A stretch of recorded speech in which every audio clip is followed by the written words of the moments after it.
ताली वाली बजाना है नहीं, एला थोड़ी ताली बोलते हैं, जोरदार बजाते वाला ताली बोलते हैं। एक बार जोरदार ताली हो जाए, पीछे भी। ये चनकदार राजा चनकदार राजा चनकदार बदले झड़का है वो, ये चूरा है पर भुजिया होटल भजिया झड़का है वो। ये चनकदार राजा चनकदार राजा चनकदार बदले झड़का है वो, ये चूरा है पर भुजिया होटल भजिया झड़का है ना।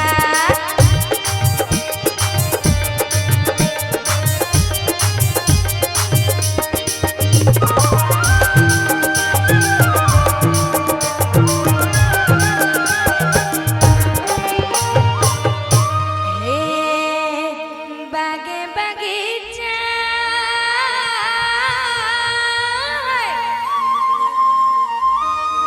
हे बागे बगीचा दिखेला हरियर, मोटर वाला नहीं देखे।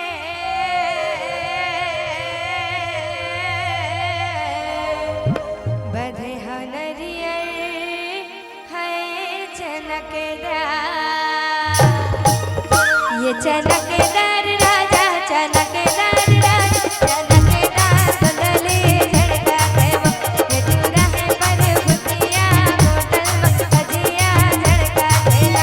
ये चनकदार राजा चनकदार राजा चनकदार बदले झड़का है वो, ये चूरा है पर भुजिया होटल भजिया झड़का है ना।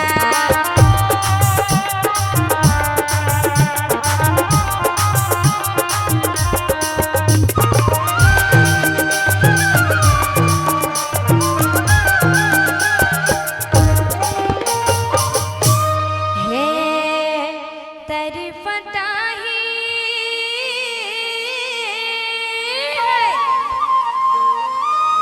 हे तरफता ही ऊपर कुर्ता रही रही के सुताते, तोरे चुसुरता है चनकदार,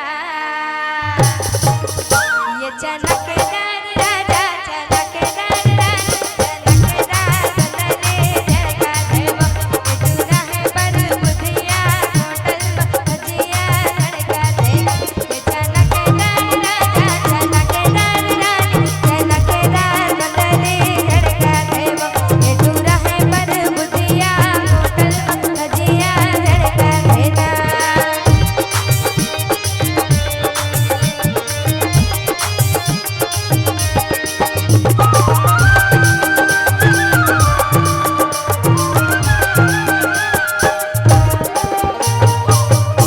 हे नव सड़किया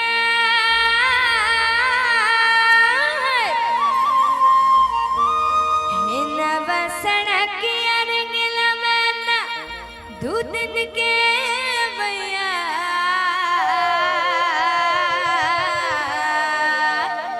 लगाए महीना है चनकदार, ये चनकदार राजा चनकदार राजा चनकदार बदले झड़का है वो, ये चूरा है पर भुजिया होटल भजिया झड़का है ना।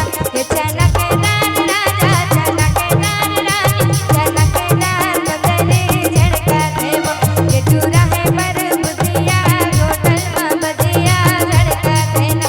ये चनकदार राजा चनकदार राजा चनकदार बदले झड़का है वो, ये चूरा है पर भुजिया होटल भजिया झड़का है ना। ये चनकदार राजा चनकदार राजा चनकदार बदले झड़का है वो, ये चूरा है पर भुजिया होटल भजिया झड़का है ना।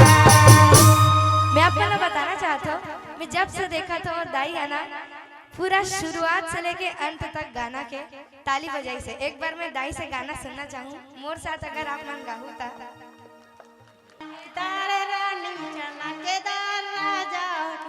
एक बार म्यूजिक के साथ, ये चनकदार